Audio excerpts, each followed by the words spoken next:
Welcome, Clutterbugs. I'm so excited for our guest today. Jessica is a New York Times bestselling author of How to ADHD.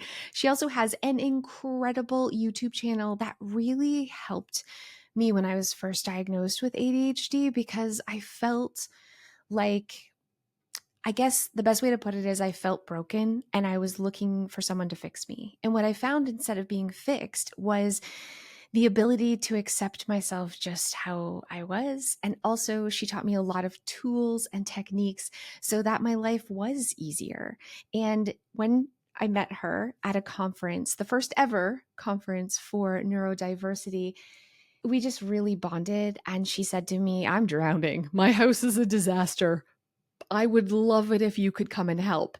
I immediately said to Joe, "We're jumping on a plane. We're flying to Seattle because Jessica has changed my life. And I hope that I could have the same small impact on her life." The thing I really love the most about Jessica is that she provides strategies and insights to help people with how their brain works, not against it. Kind of like the different Clutterbug systems, but for ADHD, instead of fighting to like make yourself work or do things in a certain way, she shows that it's all about working with your natural tendencies. And I love that. But before I introduce you to Jessica, I want you to think about what you're going to tackle in your own home today. I do not want you to just passively watch or listen to this podcast. You're not allowed. You're going to get up and you're going to make yourself proud today. I went to Jessica's house, and in 3 days with just Joe and I, we decluttered 2 entire levels of her home. It was bad, you guys. It was can't even walk cluttered. Not only in 3 days did we declutter it, but we organized and decorated and built furniture. And so here's the thing today, you can have excuses or you can have results, but you can't have both. Today is the day you say enough is enough and you get up and you make a difference in your home. And you're not going to make over your entire house in a day or even, a week probably. But in this hour together, you are going to be blown away by what you get done. You're decluttering, you're cleaning, you're catching up on the dishes, you are making a difference. You're putting down the excuses and you're picking up a trash bag or you're picking up the vacuum because today you're making it better. Listen to me, my friends. No excuses. Today is actually a really good day to tackle your entranceway. If you're like, "I don't know where to start and I'm feeling confused," Cass, get up. Where do you come in the house? Grab that trash bag. I know you have flip-flops that you never wear. I know you have coats that they're ugly and then you've outgrown them. You probably, if you have kids, you definitely have a butt ton of shoes and things that they've outgrown. You have scarves, you have mittens, you have things in your entranceway. Lord knows you have reusable shopping bags. Today is the day that you say, "I'm sick of tripping over shoes. I'm sick of looking for what I need. I'm tired of being late, and I'm going to make myself a really functional entranceway." End stop. Why I love that you're going to focus on the entranceway today is because this has a dramatic impact on not just today and how your space looks, but every single day going forward. Because an organized, clutter-free entranceway means every day you're leaving the house is less stress. When I was working with Jessica, it was bonkers how many times she was telling me that she was late getting out the door because she couldn't find her keys. She couldn't find her wallet, her purse. She'd go, she'd come back in. "It's raining. Where's the umbrella? I know I have a second shoe somewhere." She had coats piled under coats. She couldn't find her purse, her backpack. She had multiple diaper bags, none of which had diapers in them. It was so chaotic that it was a battle for her to leave the house every day. And it was a battle coming home. And I want you to leave your house with a stress-free ease and come back in and be welcomed by a space that instantly tells you, "You got this, babe. You are in control." And that's the power that your entrance has. It has the power to make life easier when you're leaving because you can find things really quickly and you're no longer searching around your home, but it is the power to welcome you when you walk in the door with a hug and a pat on the back, which really sets the tone for the rest of your night. If you focus on nothing else but this space, it's going to make a difference. It's not going to be easy though. There's no wave a magic wand. This isn't about, oh, well, I should get a new shoe organizer. Don't you dare open up Amazon and think about what you need to buy to make this better. We don't buy our way out of chaos. We dig our way out with a trash bag. You have too much stuff, period. You have too much stuff. It isn't about what you don't have. It is about what you do have. We're not buying things today. We're getting rid of things. The reusable shopping bags, the extra shoes you don't even like and use, all the receipts, all of it. It's leaving today. The coats, all of it is adding up to a chaotic entranceway, a chaotic home. And if your entranceway is under control, I guarantee there's a space that's not. So get up, get moving, and make a difference today. Without the Amazon shopping cart, my friend. And I want you to repeat this mantra. Oh, no, I'm tired, Cass. I haven't had enough sleep. I'll do it later. I'll listen to this for motivation and then I'll get up and get started. You can have excuses or you can have results. I'm just going to keep repeating that because today's the day. I'm giving you a kick in the butt because I love you. If you're really having a hard time deciding what's going, I want you to pick a number. What's your birthday? Mine's 29. I have to find 29 things. I hope you're born earlier. I hope your birthday's like December 4th or something. No, pick a random number because that stops your brain from overthinking and gives you a goal and a purpose that isn't just, oh man, I have to declutter.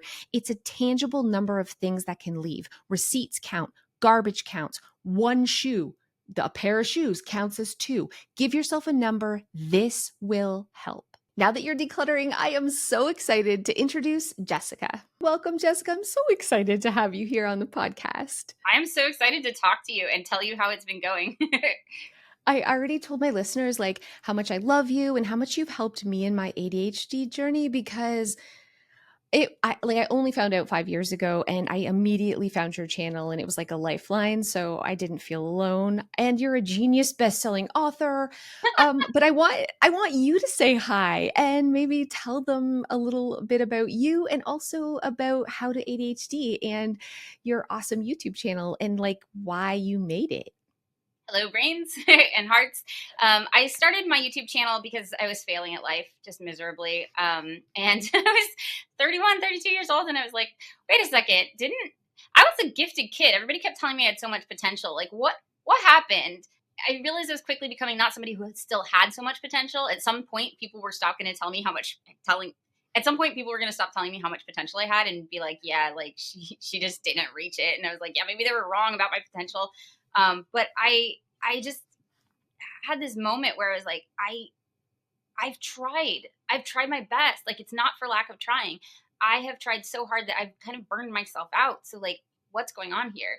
And I knew I had this thing called ADD and I knew that like I could take medication that would help me focus, but like everything else, I thought I was just absolutely failing at life. And the thought occurred to me that maybe there was more to this ADD thing besides having trouble focusing. So I decided to look it up. I started Googling and I was like, what? Like I started realizing there's a lot more information about this condition. And also it's not called ADD anymore. It's called ADHD now. And what? And as I started like falling down this, like this Google hole, I guess, I realized that there was so much information out there that I didn't know that would have been really freaking helpful. So I decided to take all of this information that I was learning and put it somewhere I could actually find it again. And you saw my house. Like I'm incredibly messy and I lose everything. So I was like, the only thing, what won't I lose? I'll lose my notebook. I'll lose my phone. You lost your phone in my house 17 times. Like, what won't I lose? YouTube. Like I can't lose YouTube. So I decided to put all this information on YouTube where I could actually find it again.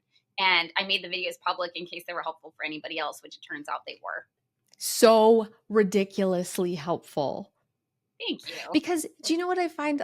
It's real information. You fact check everything, like with medical professionals. So, because there's a lot of misinformation out there. This is what, especially TikTok, I just need to stay away because half of it is total BS. So, I know when I'm going to your channel that it's trusted and it's true, but also there's no shame. It's only ever uplifting. Even the stuff about ADHD that sucks the most, you have a way of being like, well, yeah, that sucks and that's okay. But like, here's some ways that we can make it suck less. or just like love ourselves anyways. And it's okay that that sucks. And that I think is the message I really needed to hear because I was trying to fix it for so long. Does that make sense? Like, Oh yeah. what can I do to get better or something? Yeah, society, I mean, I still fall into that internalized ableism trap of like, it's okay that I have ADHD as long as I'm trying to fix it. Like, as long as I'm working on it, then I'm allowed to have it. And I'm just, I don't know, just in the last few years, really getting to the point where I'm like, what if it's just okay that we have it? Like, what if we don't have to wait to be more neurotypical or function in more neurotypical ways or be able to do things, everything that a neurotypical person can do before we're able to like relax and enjoy our life. Like maybe we can just relax and enjoy our life and work toward achieving our goals. Like what if that was a thing? So my channel has definitely evolved toward that. I'm so glad that I learned all these tools and strategies and things like that. But I think at the beginning I had this idea that like, I'll learn how my brain works and how to work with it and how to overcome these challenges. And then I will get back to my life and then I can enjoy it. And then, right. And now I understand like there is no like end point at which we don't struggle at all anymore. And so I wish that I'd given myself that grace a little bit sooner. Instead of Well, trying to like you've force myself to, I don't know, be like, yeah, I to got distracted. to Dog. be normal, to be normal. I feel like you've Yeah. given me that grace. So I really want to thank you for that because yeah, that's a big part of it for me was there was a lot of shame and you're like, well, actually, there's nothing wrong with you and it's a medical condition. And I'm like, oh man, okay. Yeah, wouldn't shame myself for being diabetic or any other, right? Right. But It's I just a shamed fact. myself Like, for this brain thing. yeah, I used to feel like I was like so bad, right? We make it this moral issue. Like ADHD is this moral issue. Like you're bad because you're a bad friend because you don't text back, or you're a bad employee because like you showed up late or whatever. And it's not a moral thing. It's just a factual thing that like we have different strengths and different struggles than maybe a neurotypical brain does. And not even completely different. It's not like someone who's neurotypical is never late. It's just we're late a lot more often. It's a lot harder for us. We have less of a sense of what time it is right now than somebody who's neurotypical. So we struggle harder. But because none of our struggles are like totally unique to ADHD, it's really hard for us to give ourselves grace because, like, well, my neurotypical friend says he just uses a calendar and then he's everywhere on time. And like, why doesn't that work for me? And what's wrong with me that I can't? And reading all these research papers and understanding what's actually going on in my brain and having language to describe it and realizing it's just a factual thing. It's not a moral thing at all. It's just factually, our brains are structured a little bit differently. Factually, there's a bit of a neurodevelopmental delay. Factually, these things are a little bit different in our brains.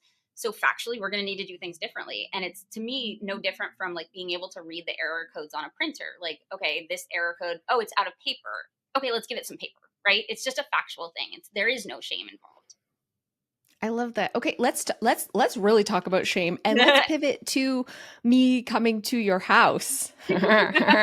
Listen, because I you sent me a walkthrough of your home and the whole time you were really like I am not ashamed of this and it's messy but and I actually really loved that you were like there's no shame in this but also It's not we working for me. Like, it's not working for you. But I also think there is some feelings involved in living in chaos. So I want you to, now that you're kind of, you've experienced like it different, what did it feel like before I came? Like, did you feel a certain way about your home that you now realize?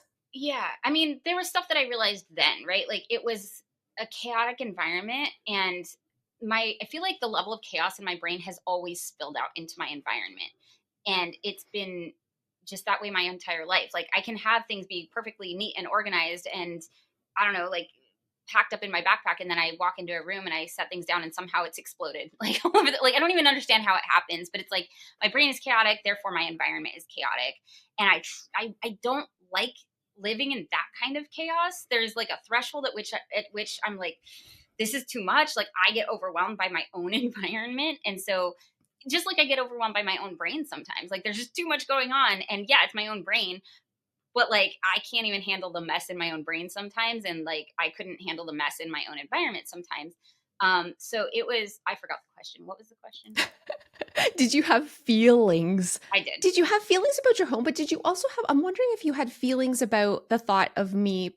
I mean, we met twice, but I'm practically a stranger coming into your home and like touching all your stuff. Yeah, so the feelings that I had in my home, I was overwhelmed. I was frustrated. It felt like I was fighting an uphill battle because for a while I was able to just go, you know what? I'm messy. That's not where my strengths lie. I could put a ton of energy and effort into keeping my house clean, getting my house clean, keeping my house clean, or I could write a New York Times bestselling book and be real effective at that. So I was like, let me lean into my strengths. Let me lean into the areas that I'm actually going to be a little bit more effective and not worry about the places where I struggle because it's just the return on investment was terrible. And I figured that out pretty early. So when I had my daughter, my house was pretty chaotic. I had, right before I got pregnant, I had just finished the book. While I was pregnant, I was promoting the book. The book came out the month before my daughter did. So when she was born into this world, like my place was a mess. And I did have the nesting instinct. And I suddenly, like, post C-section, was very interested in like tidying my house up and keeping my house clean, and like was hobbling around. Like I couldn't sit up, but I was determined to like put cute things on the wall in her nursery. I suddenly cared, and I was suddenly home. I wasn't at work. I was home with my baby, and I looked around and I went, "This won't do. Let me clean up." Right? I should probably baby proof. You can't do anything but cry yet, but like at some point she will be mobile. So I started that journey of trying to take care of my house and trying to clean and organize and all of this. But like it was that experience that I had had my whole life of like, I do all this work and then it immediately falls apart, and I do all this work and it immediately falls apart. And it was so discouraging. And I was slowly making progress. It was kind of like pushing the boulder up the hill, and then it would roll down, and then I would push it up the hill and it would roll down. But like every time it rolled down, it was like not quite as, far down as it was before, but I was just running out of time. Like my daughter was about to start walking when you came, and I was like, fine, I need help. Like I was spending hours a day. I'm not joking, hours a day trying to like take care of my house and fix my house and clean my house and baby proof, and it just was exhausting. Hmm. Did your partner also feel like it was exhausting? He was Like, did he have the same emotional impact that you did, or was it like less? Because I know you were worried about him in the beginning when we first talked. You're like, I don't know how he's going to feel about you rearranging all the stuff, he was pretty which is distressed. valid. Yeah, he was pretty distressed too. And again, I did let go of a lot of the shame around how my brain works a long time ago, thankfully. And even, knowing that my house was chaotic, I was like, that was still me prioritizing what mattered at the time. I really cared about writing a New York Times bestseller that was going to be helpful to brains and cramming all my information in it. I really cared about doing IVF and having a baby and bonding with that baby. I really cared about these things. So it was okay that I didn't take care of my house for me. But my partner would be frustrated because he wouldn't be able to find a thing, or he'd trip over a pile that I left or whatever. And then I would feel bad.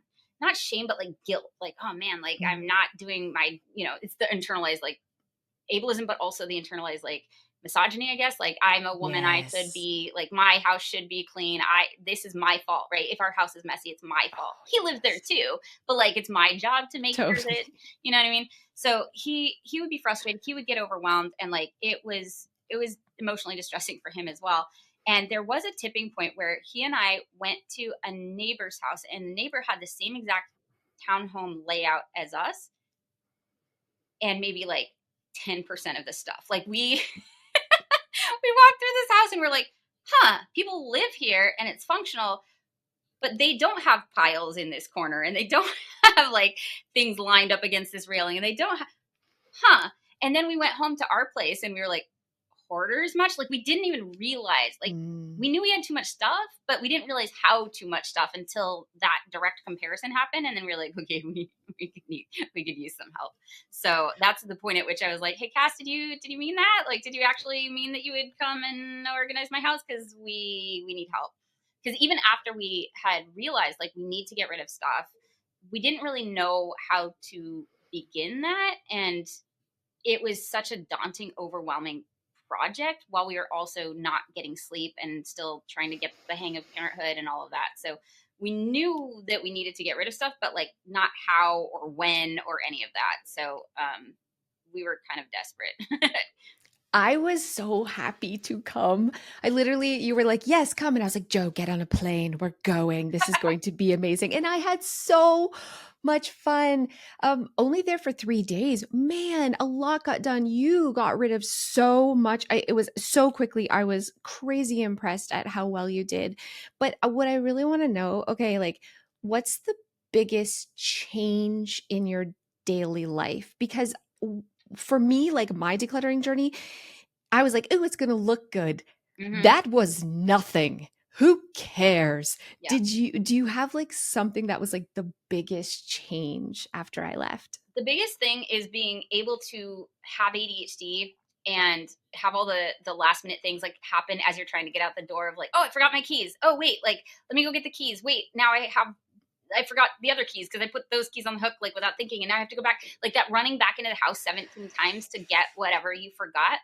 Before I was a little bit at war during those 17 times. I'm like battling through like the enemy ranks of all the coats and the shoes on the floor and like I felt like I was fighting my way into my house to like find what I needed and getting distracted by all of the clutter. And now when I have to inevitably run back in the house because I forgot something, it's exactly where I expect it to be. I'm not getting distracted by other things. I'm still able to make it to places on time, right? Like I I live like 5 minutes away from where I work, and I was like, oh right, I did the thing where I checked my calendar this morning. I was like, oh, I forgot I was on the podcast. Okay, I got to get over there, and I did my makeup, and I left with like 15 minutes before I had to be here. I did actually go back into the house probably about 8 times because I forgot something. Like, oh wait, I forgot the dog, or like I have food for the dog, and oh shoot, the keys for the wrong. I went back and forth 17 times, and I was still here on time, Cass. Like I was still here on time. The biggest change is now the hardest part about getting out the door is I don't want to leave.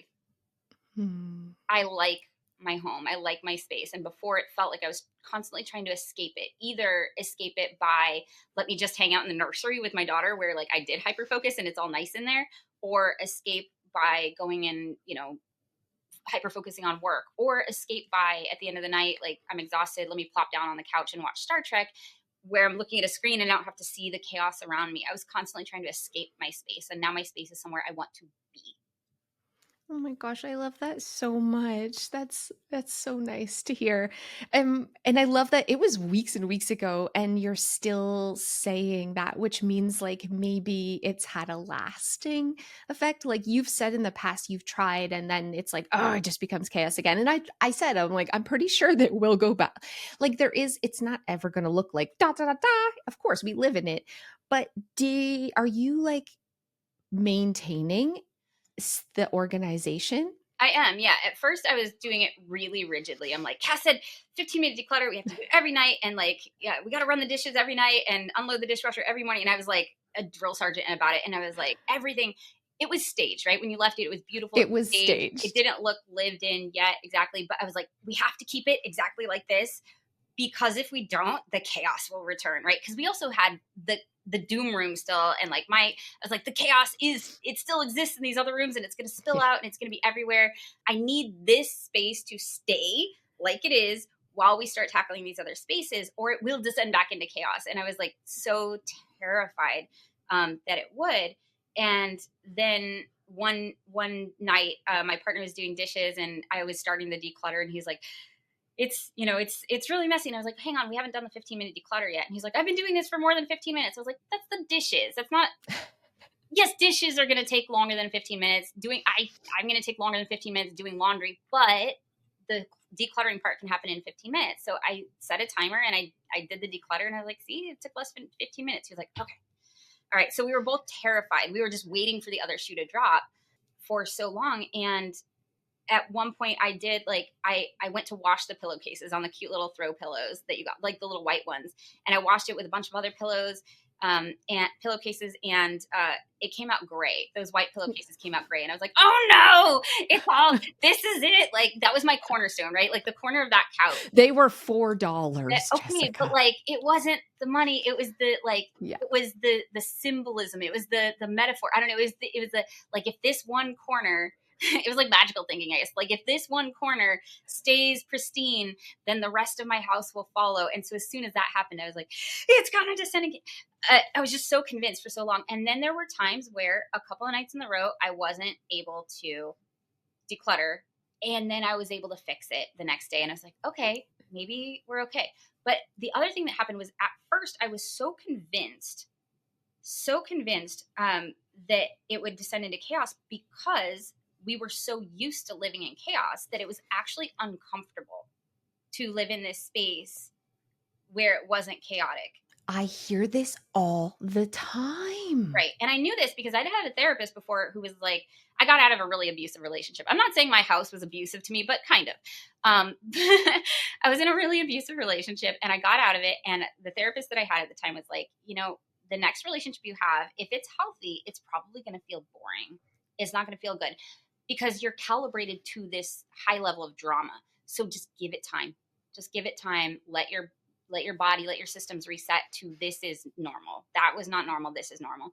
And so I was like, okay, let's just keep it nice while our systems get accustomed to this. Because the first time my partner and I sat on the couch with nothing to do, we were like looking around our house. We were sitting in the beautiful adult love nest you made for us in this living room. And I was like, there's nothing to do. It's not that there's nothing to do. There's like board games and instruments and whatever, but there's nothing we have to do. And that was so disorienting to not have any like clear if I you're sitting on it. You know what I totally mean? know.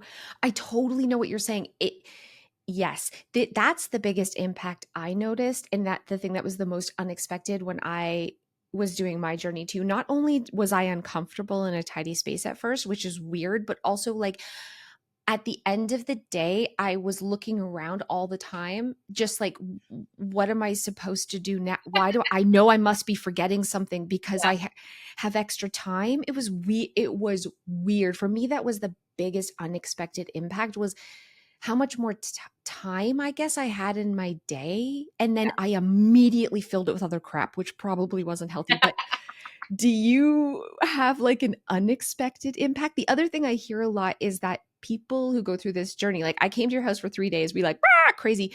Everyone's like, oh, this is going to be stressful for our relationship. But oftentimes it really strengthens the relationship because decluttering is stressful, but there also has to be trust there, right? Does that Yeah, I feel like it strengthened our relationship in the sense that I realized how good my partner is at this and I got to see him playing to his strengths. Like he was crushing it. And that was really cool.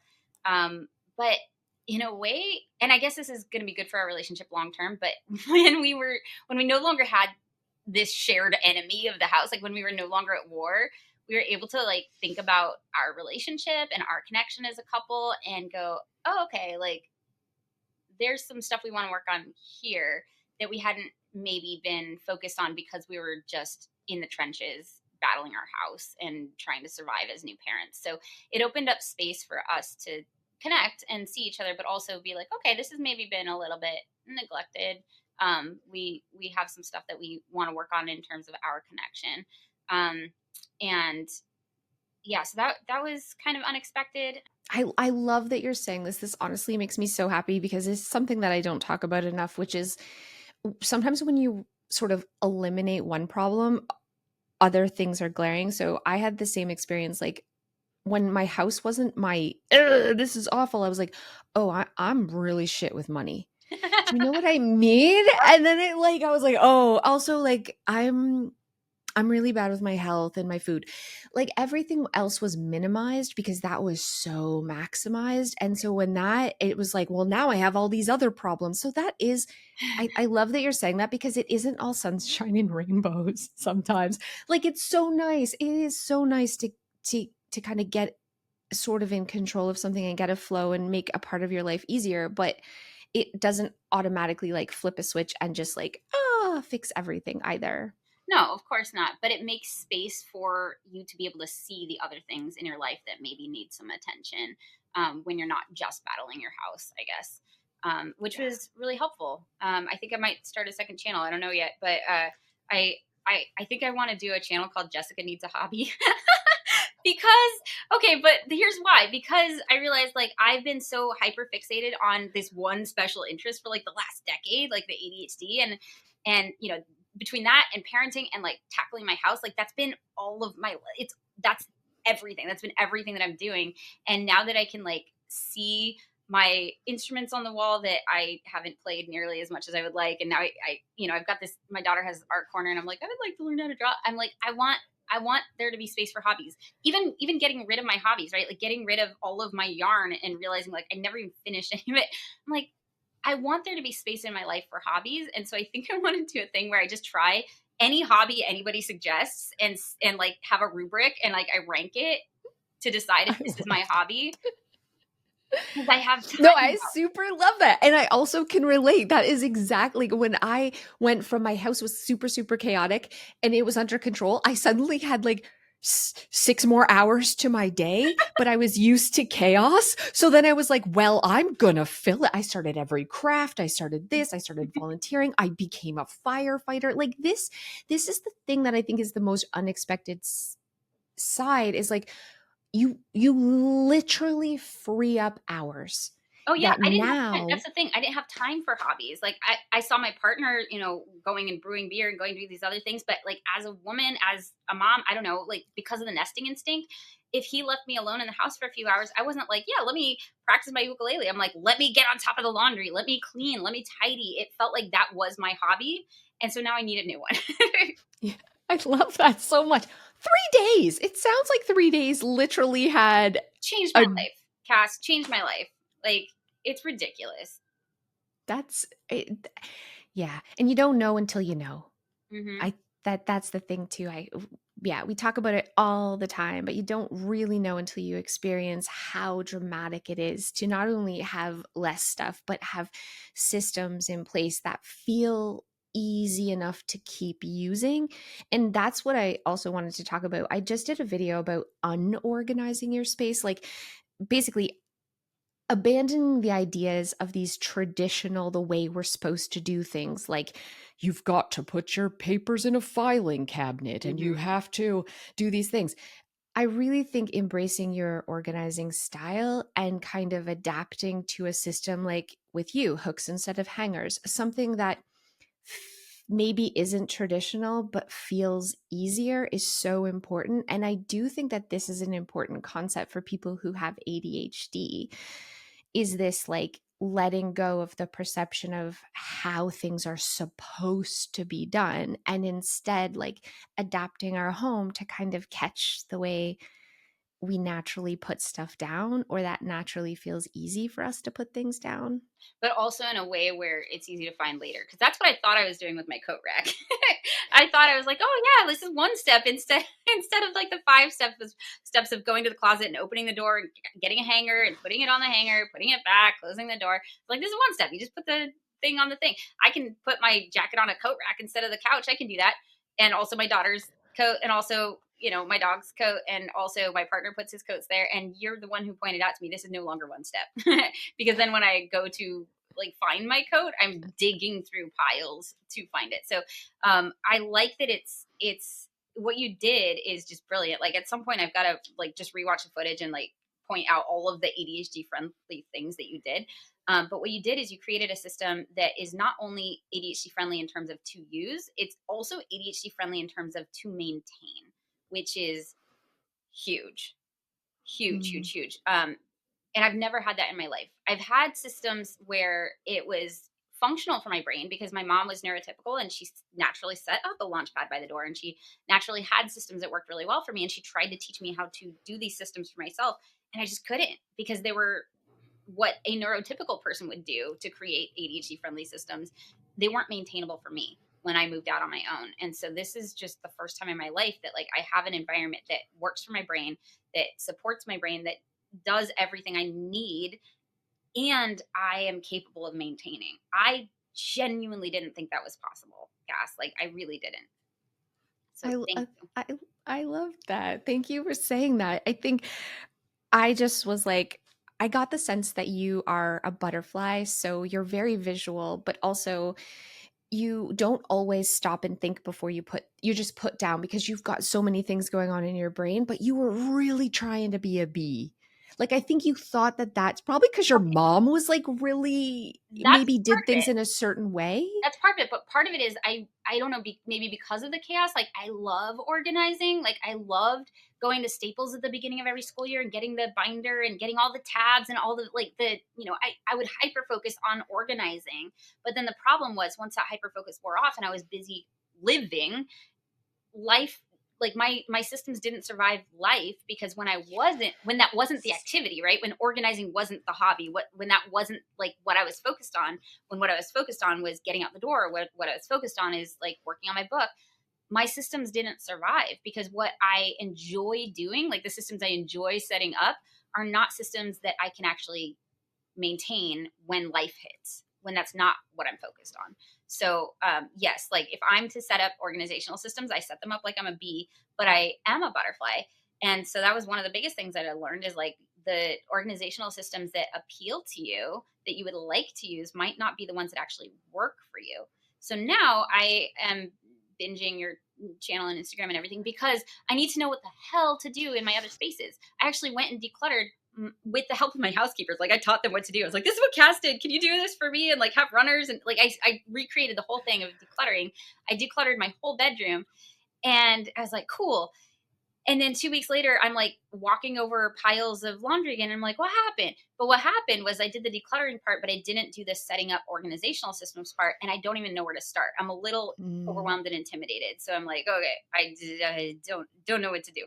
And then the doom room, like I did a lot of decluttering there, but like I didn't totally finish. And then my partner was going to do it while I was gone one day. And I got home and he's like, this is a lot harder to do without Cass. I think he did a little bit, but like I could barely even tell what he did. So we still got some decluttering to do in the doom room.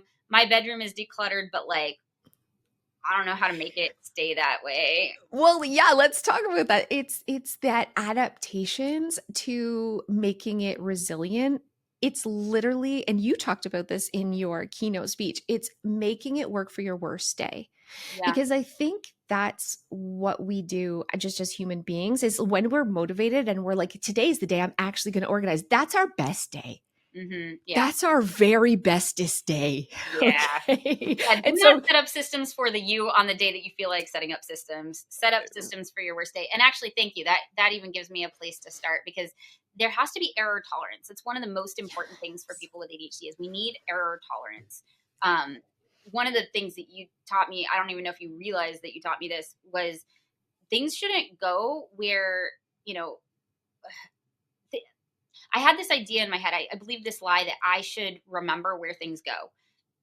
And what I learned when I walked into my space is it should be obvious where things go. It should be absolutely obvious where things go. And so like even thinking about my bedroom right now, I've got like three different types of hampers and like I've got some clothes in like clear plastic bags and I'm like, okay, I had sorted those so that they could go in the laundry, but like to look at them, I wouldn't know if that can go in the regular wash or if it's special wash. Like I was like, I'll remember, right? Like some of these bags are well, like special and some of them I don't remember. And so now it's just all chaos again. So like I need I need bins where it's obvious which bin to put the clothes in. I need I don't know what the systems are exactly, but like it needs to be I'm going to tell you what I okay, think you please. need in your bedroom. Your worst day is you waiting to fold properly. That's your worst day because you have this thing where you love Marie Kondo folding. And I think when you have time to do it, you should do it. But what about your worst day when you don't have time? It should still be a way. So So, what's what I happening on want, my worst days is like I do the laundry and then yeah, they're not folded. So right now I have like a laundry basket full of clothes that are waiting to be folded, but it's not clear if they're clean or dirty. I remember that they're clean, but like it wouldn't be obvious to somebody else. And so they might put dirty clothes in that basket. And then I'm like, oh no, they got mixed up. And then I just wash them all again. Or like they're on my bed, right? Right now I have a pile of clean clothes on my bed, but then somebody might toss like a dirty thing on there. And then I'm like, oh no, they're mixed up. And I have to wash them all again. So yes, I need a yes. clean So, bin. here's what I would suggest starting with for you is honestly, I hate dressers, and I want you to ditch the dresser and look for like a calyx system that runs all, just bear with me here, babes, Okay, all good. along there Okay. with big plastic bins that are clearly labeled for the clothing you don't care if it gets folded. So there are going to be lots of things you're going to want to fold, but what about socks, underwear, pajamas, workout clothes? What if we could create bins for those? Don't make that face. Listen to me, because on your worst day, you're going to bring the basket up and you're going to be like, oh, this shirt has to be hung, and we're going to set that on top. But then you're like, the underwear can toss, the bras can toss, this can toss. Suddenly you have a full basket that's down to 6 pieces. And so if you could take some of the pressure off to do all the laundry perfect and just identify a few things that you want to make sure are put away right, but these don't have to be.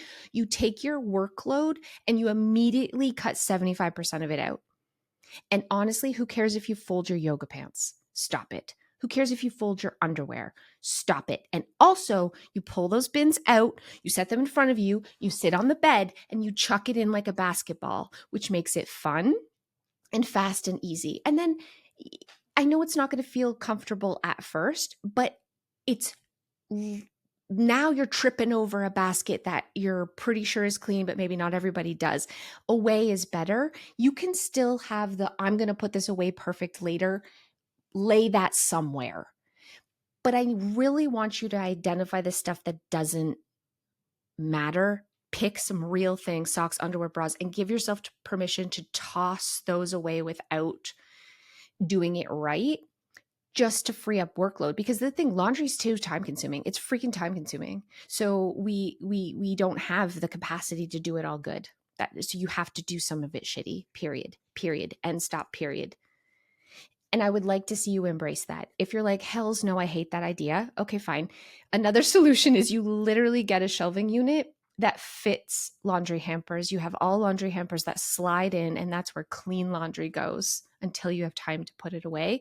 You'll start living out of the clean laundry baskets, and then you'll be like, shit, I'm wearing these unfolded clothes anyways. Might as well embrace Cass's other solution. But if you need the in between to prove to yourself, then that's fine too. But I think when it comes to this, it's you have a real expectation of how it should be done. And I just think that it doesn't matter for a lot of the things that you want to do. I don't think your workout clothes matter. I don't think your pajamas matters if they're folded. I don't think your underwear, your socks, your bras. I I think if you allowed yourself a system that just could toss things away quickly, it takes that big mountain of work and now it's like 25% less immediately. Yeah, I think probably something in between would be good. Like, on my worst days, I'm just like, okay, here's a a hamper for bottoms, and here's a hamper for tops that I can just throw in, and then if I have time to fold them, then I do. If I have time to fold them and put them away the way that I like, then I can. But if not, I can live out of those baskets. But it's I don't know, maybe something like that. Are you sorting your clothes before you wash?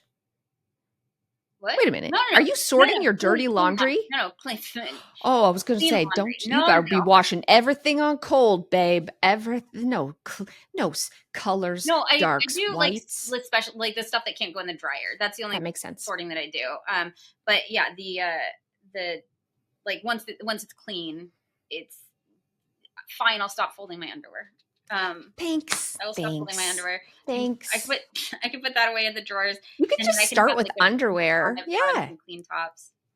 Dip your toe in the shitty water. Because what you're going to find is you're like, wow, I'm going to be real with you. It takes me 3.5 minutes to put away one basket of laundry now. 3.5 minutes.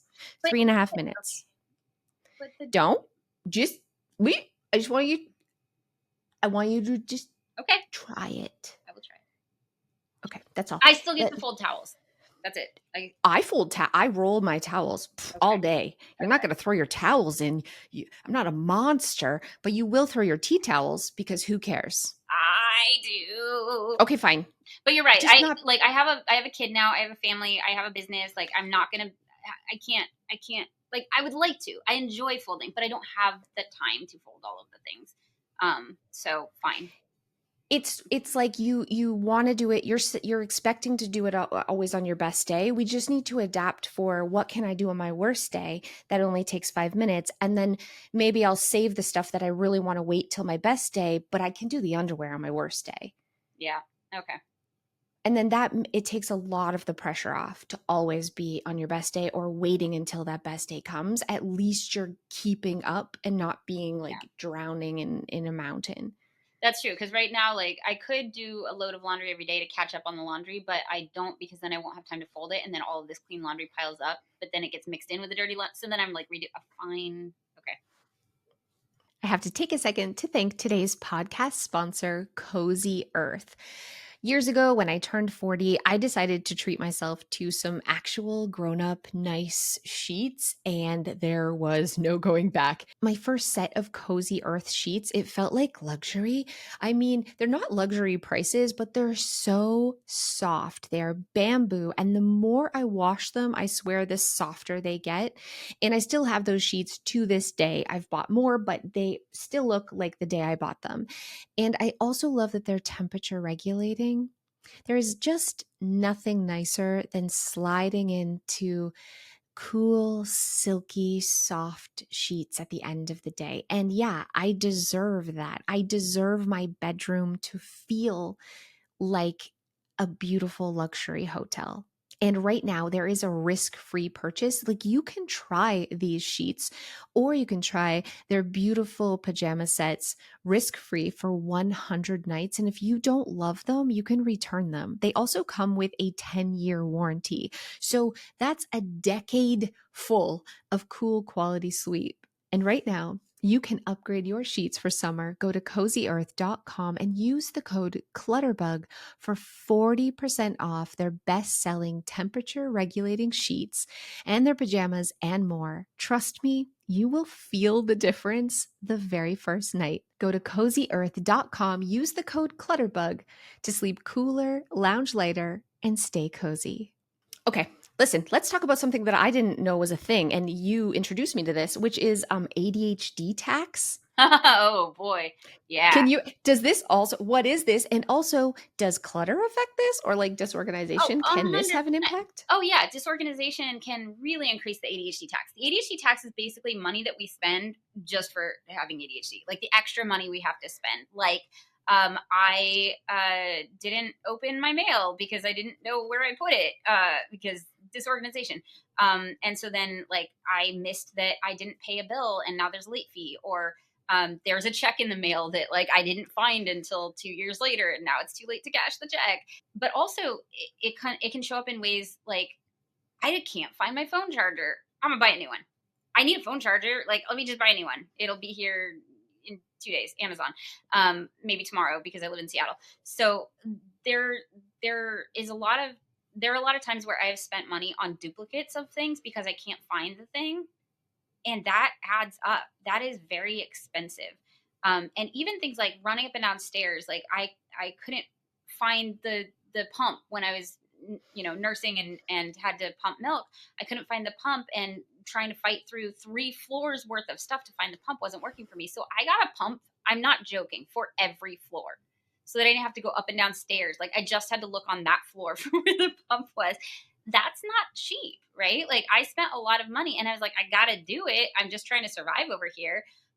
But I feel like now I know where things are. And so I don't know where my phone charger is. Like, I have to figure out a home for my phone charger. I keep moving that around still because I got a different phone. It's the same phone chargers. I have to figure that out. But if I know what zone things are in, then I can go to that zone and find it and realize really quickly if it's gone, or if I just left it in that zone somewhere that was like slightly out of place. So we can definitely save on the ADHD tax, but that's the financial ADHD tax. There's also the ADHD tax of like time, and what you were talking about before about how we have spent so much time trying to fight our clutter. That's an ADHD tax too. Me not having time to engage in hobbies because when I get a couple of hours to myself, because my partner takes the baby out for the afternoon or whatever, I'm battling my house. I don't have that time to explore a hobby because I'm busy. Like I'm busy trying to get my house to be any sort of functional for me. And if I don't do that, then I pay the ADHD tax later in the week where I am late to something and like miss out on a financial opportunity at work because like I messed something up. I didn't get there in time or forgot about it or whatever. So it's time, it's money, it's stuff that we have to spend just because we have these extra challenges that neurotypical brains don't have to the same extent. Yeah. Oh gosh, so true. Um, well, I don't want to keep you all day, even though I could talk to you all day, but you've changed my life. And I was just so happy to be able to like repay you in some tiny way by coming to your home. And Tiny, I just, tiny. You flew to my house, Cassie. Like you got me furniture. Like you rearranged my entire, like almost my entire house. You have seriously changed my life. This was not a tiny thing, and this was the one area of my life that I hadn't gotten to the point where it worked for me because it was the one place where I had the worst return on my investment. So I was like, I'm just not going to worry about it until I have more time or have a baby and now really care about it. I got really good at all the productivity tools. I got really good at, like understanding how my brain works and learning to read the error codes and dealing with motivation, dealing with my emotion dysregulation, all of that. But my house, like that clutter, I have a couple episodes on it, but it just really wasn't my focus. So what you taught me, what you did to my house, just absolutely like clicked the last big thing into place for me, except for money. I need to work on that. I need to work on like how I make and spend money. But other than that, like it just this is the last part of my life that was just really not ADHD friendly, and now it is, and I owe that to you. So that's just thank oh, you. I'm so glad. Do you have, you think, like a takeaway for my listeners who are where you were? It's just like, why can't I figure out my home and it's stressful? Do you find there's like some bit of advice that you would like to share with them to maybe help them take that step towards just like, easier, more effortless home? I think first of all, it's possible because it is so hard for our brains. I think that it can feel futile. Like, what is even the point of trying? It's not going to work. It's never worked in my whole life. Like, it's just not happening. It's possible. That's the first thing. And the second thing is, but not by yourself. I don't think that even knowing what I know now, even having learned what you taught me, I don't think that I could do this by myself. I think I still need help, whether that help comes in the form of asking a friend to come help or asking, teaching my housekeepers like how to help me declutter or whatever it is. Like, I don't think this is something that I am like my brain it makes sense for me to do alone because it went so much faster. It was so much less painful with your help. And because my brain thinks in these really chaotic ways, like, and that's my norm, I didn't even think, like, sometimes I couldn't even see it, right? Like, you saw issues that I didn't even see. I was like, well, yeah, like my daughter's play area is like amazing.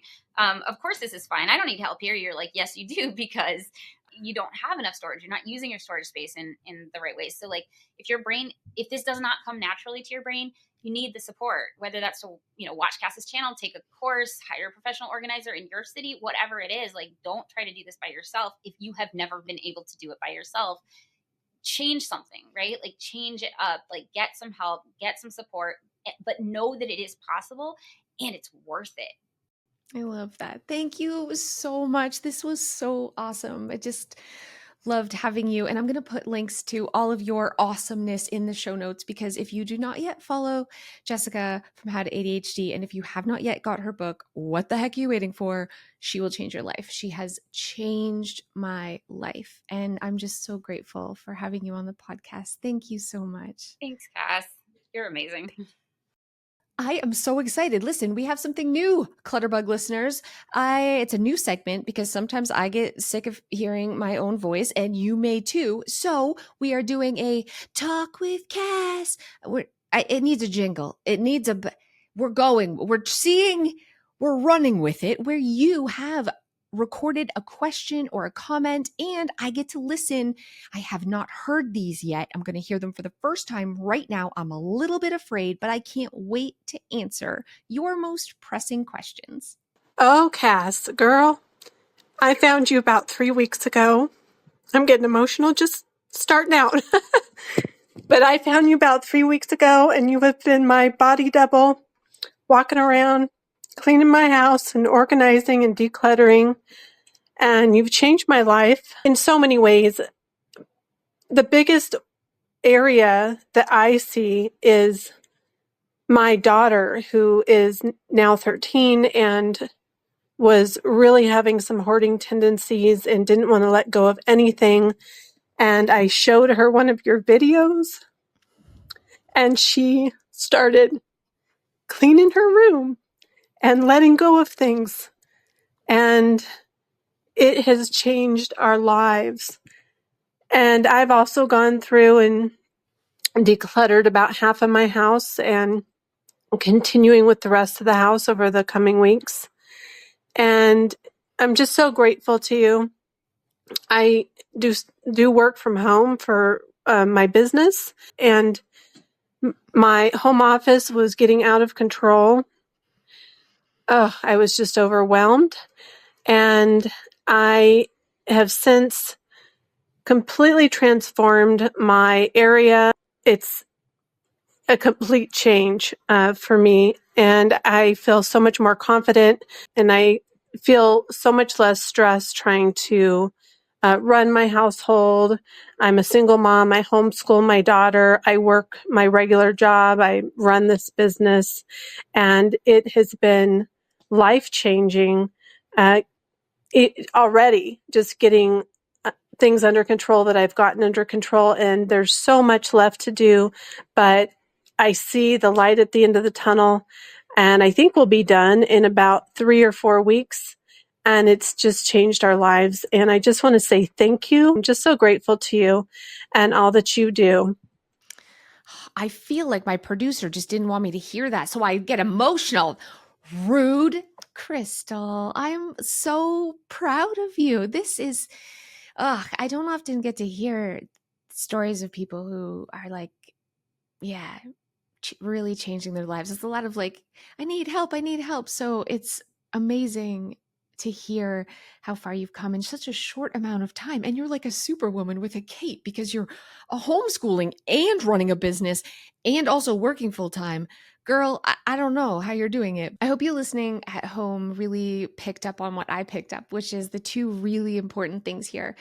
The body doubling aspect is sometimes all we really need is a voice in our ear. Like you're listening to this podcast right now. Sometimes all we need is to know that we're not alone and there's someone beside us doing it at the same time for us to get up and make a difference. And that's what helped Jessica, right? It was just really me being beside her saying, "Do you really want that? Yes or no?" I didn't actually do much, but it was such a huge impact because someone was there beside you. So I hope you're body doubling while you're listening to this podcast. Again, that you're up and you're making a difference.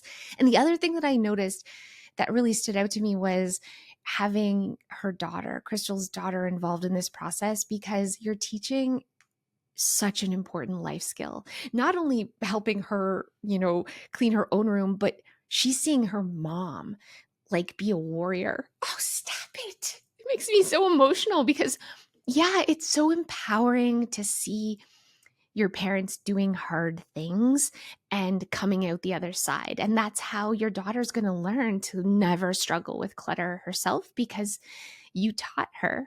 The other thing I loved about Crystal's message was that she just found this podcast a few weeks ago. And she said she's going to be done her whole house in like another 3 weeks. That's what, 6, 7 weeks to completely change your life. And that's the thing I love the most about decluttering and organizing. I feel like there's nothing else in the world that can have such a dramatic, long lasting, life changing impact. I could work out every day for 7 weeks and not be a changed person, but you can fill a trash bag every day for 7 weeks and, for the rest of your life, have a clutter-free home. And that's the real magic here. That's the real power, is huge transformations in a little bit of time, but we got to get up and get started. Thank you so much, Crystal, for sending that amazing message. Let's hear from Heather. Hey, Cass, good morning. Our decluttering journey started with trying to get out of debt, actually. we're following Dave Ramsey, and we got down to the house was the next thing. So we purposed to try to get out of debt, and we were willing to sell our house to move into a smaller house in order to pay cash for a house, to get completely out of debt. So we sold everything we could find. A lot of things on Mercari that were only like $10, $10, $10. And we just packed up, sold, got rid of, and then looked for houses smaller. So we were able um, to get rid of half of our items that we used to own and move to a fresh new place with half our stuff, probably less than half our stuff. And we've been decluttering ever since. Um, I call myself a shit shuffler, professional, because that's what we do is shuffle shit. I'm still not done with it. My stepmother passed away, but she had a whole lot of craft items, so I inherited all of her crafting, and I've been decluttering her crafting most recently. So it is a continuous journey. I can speak to that, but we are, with God's grace, out of debt. Seems like when you move in the right direction, He finishes it off His way. Oh man, I love that. First of all, Heather, you're hilarious. So thank you for that. And I love that you mentioned Dave Ramsey too, because here's the thing that I found so fascinating was how closely your finances are tied to your home organization. I have always been really bad with money and everything else. I sucked at all things in life, okay? But when I got my home under control, somehow my finances followed. Does that make sense? And I think part of it is because I stopped wasting money and rebuying things because I had organization. But I think even more importantly, I stopped living in the scarcity cycle. So when we have a lot of clutter, our brain starts to see our stuff as money and value. So when we get money, we immediately then are like, well, I better spend it before it's gone and buy more stuff. And then we're stuck in this cycle of, well, now I have no money because I just bought stuff. Well, I better, and then next time I get paid, I don't know how long it's going to last. I better buy stuff. And we're stuck in this constant scarcity cycle of the things feeling safe instead of the money in the bank feeling safe. And I think not only were you able to sell things so that you got money from your stuff, but now that you're living with less, I guarantee you are out of the scarcity cycle. So you're not constantly buying and accumulating like you did before. It really is an amazing miracle that you have to experience, truly understand. But it starts with letting go, and somehow our finances improve as well. It feels like it won't be that way, but that's exactly the outcome that always happens. So, thank you, Heather, so much for sharing that story. And I hope listening, I want you to think, am I in the scarcity cycle? Do I see my things as money? Do I see it for the dollar amount? And is the stuff keeping me broke? Because 9 times out of 10, that's exactly what's happening. I tried to start with the money saving aspect, and I struggled because I was still subconsciously in that scarcity cycle. So I had to start with my home because it's a whole lot easier when I'm feeling inspired to fill a trash bag or fill a donation box or even sell things than it is every time I'm at the store to try to fight that impulse. But the pain of letting go and the mindset shift that came with letting go meant that I didn't have to have discipline when it came to money. That was like a natural byproduct. So for me, I feel like starting with decluttering is actually easier than starting with trying to get your finances under control. I wanted to take a quick second to talk about the 4 different organizing styles. It's like a little refresh because I've been doing this for so long and talking about it for so many videos and podcasts. I just assume everyone on the planet already knows about this, and I don't bring it up all that often. So I want to do a little refresher because meeting with Jessica really inspired me again to realize how important it is to understand how you naturally organize, because a lot of the times people who struggle with mess and disorganization, it's totally because they're trying to use a system that doesn't work for their brain. So let's break it down. It is a combination of how you naturally sort and how you naturally store. And when I talk about sorting, I mean, are you a person who is detailed naturally?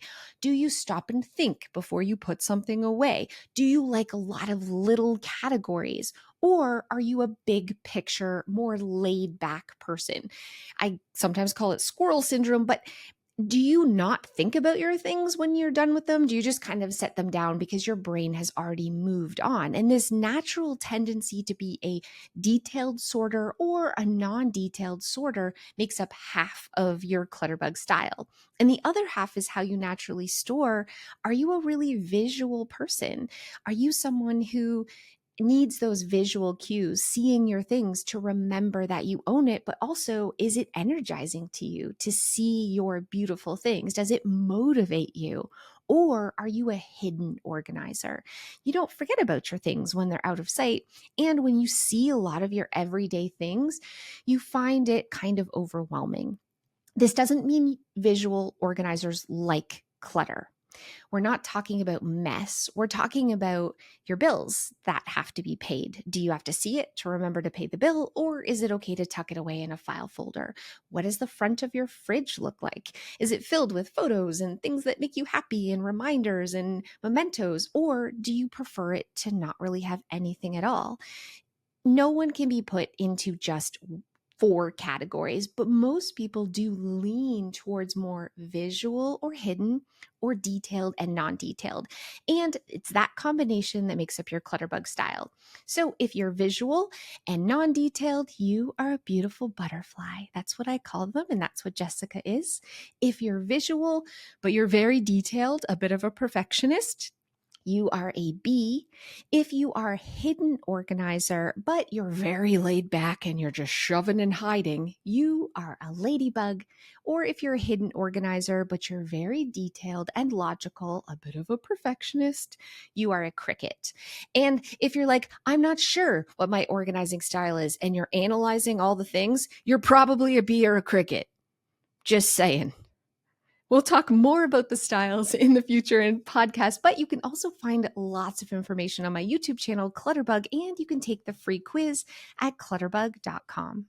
And if you have any specific questions about your Clutterbug type or how to organize for your style, you can ask me. Just go to clutterbug.com/talk to Cass and record a question.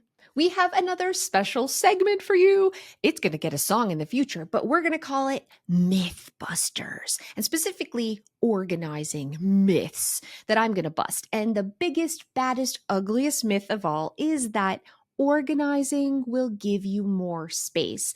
Everyone always says, I know my space is crammed and looks like an episode of Hoarders. I just need to get organized. And the truth is, organization takes up more space. This is the thing that's so mind blowing. You can cram a closet and shove it full. But as soon as you actually organize and zone and categorize and give things homes, immediately you're taking up a lot more space than when you're just shoving and playing Jenga.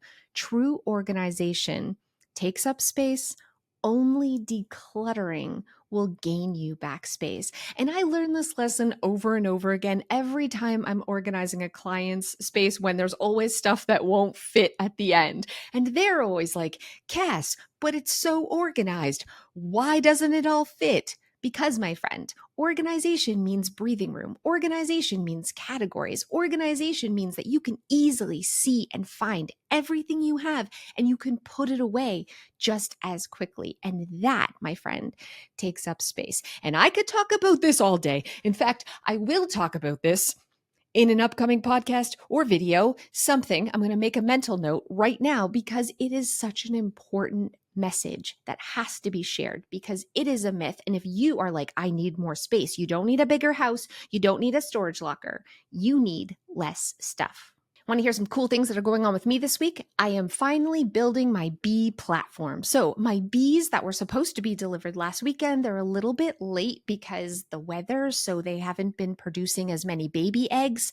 So I'm waiting for my nuke box, they call it, to be picked up, which is good because we didn't get our crap together in time to build our platform, because our backyard floods and we have to build an ark, a bee ark, and it's going to be like a gorgeous bee ark in the sky for my new beekeeping bees. So that's exciting, and I'm going to make sure to video that.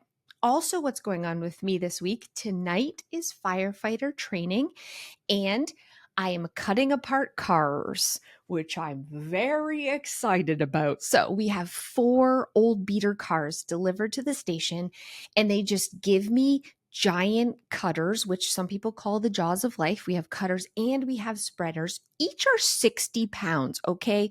And then Cass just goes wild on the cars, and I smash glass and I cut doors off and I take the whole hood off and I roll the dash and I just chop that car into tiny little pieces. And it feels amazing. You know how there's like people who pay to go to these smash places and they like break things with sledgehammers because they're stressed? I get paid to do that at fire. They pay me to do that at firefighting. I play with the biggest scissors you've ever seen in your entire life that literally will cut apart a car like paper. And then sometimes I get to do that in real life with people trapped in the car, like a badass. And I get paid for it. So that is what I'm doing tonight. I'm super excited. I don't know if this is going to ever wear off, but like I'm really into the whole firefighting thing. I think everyone should give it a try. What else is going? That's it mostly. Oh, wait. I thought of something else. We're redoing our basement kitchen right now. Why? Because I have this like basement kind of apartment when we bought this house that we turned into the office. And my kids are going to be home for the summer. And every time I'm filming anything in the kitchen, they eat a lot. 3 teenagers, they're always hungry. And they're like walking in the shot and making a sandwich. And I'm like, it's 2 PM and I'm trying to film a video here. So we're going to do a basement kitchen so that my kids aren't interrupting us while they eat all the food. So that's exciting. And I'm going to make sure to show you that kitchen transformation too, which I think we're going to like combine styles because Emily's a bee and Mara and I are ladybugs. So how do you make a kitchen that's for multiple styles? I'm going to show you. So stay tuned for that. I'm really into the new segments in this podcast. So let's just try on another segment for a second. I'm not sure what we're going to call it. I think like the dating game or decluttering dinosaurs. I want you to help come up with a name. This would be so fabulous if you could help come up with a name. But basically the concept is the weirdest, or more importantly, the oldest thing you found while decluttering your home. And we already have a submission. We're going to hear from Allison to hear what the oldest thing is that she has found. I have not heard this yet. I'm afraid. I have found so many. I've found petrified cats. I've found people's teeth. Let's see Hey, what Cass, it's Allison. Allison from Massachusetts, and just wanted to tell you probably the weirdest thing that I ever decluttered. So several years ago, the cat that I had, she had surgery because she was peeing blood everywhere, and turns out she had bladder stones. So when I went to pick her up from the vet after the surgery, they gave them to me. They were like the shape of pop rocks, and they were like tiny little stone things, and they pulled 12 out. They kept 6 for testing, and they sent me home with 6. And I thought it was a good idea to save them. I have no idea why. So several years later, I found the little vial and opened it up, and it really smelled not so good. So I did throw them out, but that was probably the weirdest thing that I've decluttered. Just wanted to share that story with you. Thank you for sharing that, Allison. It was a super weird thing for your vet to even suggest you bring that home with you. And I will not judge you because my children had surgery and had teeth removed and they were not ready to come out. So it had like the full fang. And for some reason, I kept them also. They like gave them to me. And then I kept them with all the other teeth, the human teeth from my children. Some of them, I look like a serial killer. And you know where I had them? In my purse, Allison. I just drove around like a psychopath. Imagine going through security in the trap many times, flying with just a bag of human teeth like some insane person. They have since been decluttered, but I feel you, Allison. You are not alone, though that is Very weird. Okay, Clutterbugs, I love spending time with you today. I hope you are proud. How much did you get done? Sometimes it feels like, oh, I didn't make that much progress, but what left your house today? Or what chores did you catch up on? How does your entranceway look? Or did you at least get a load of laundry put away? All of this is moving the needle forward. I want you to pat yourself on the back and celebrate the progress because you are amazing and you are a warrior, literally kicking your house's butt. So I hope you enjoyed. I hope you're feeling inspired. If you missed it, make sure that you go to my YouTube channel and check out that makeover video with Jessica McCabe from How to ADHD. It's posted on my channel. Let me just tell you, it was 3 days of absolute when I tell you that her place was messy, chaotic, insane, I am not exaggerating. You will have to see for yourself. Insane, but also 3 days, just Joe and I. Wait till you see the transformation.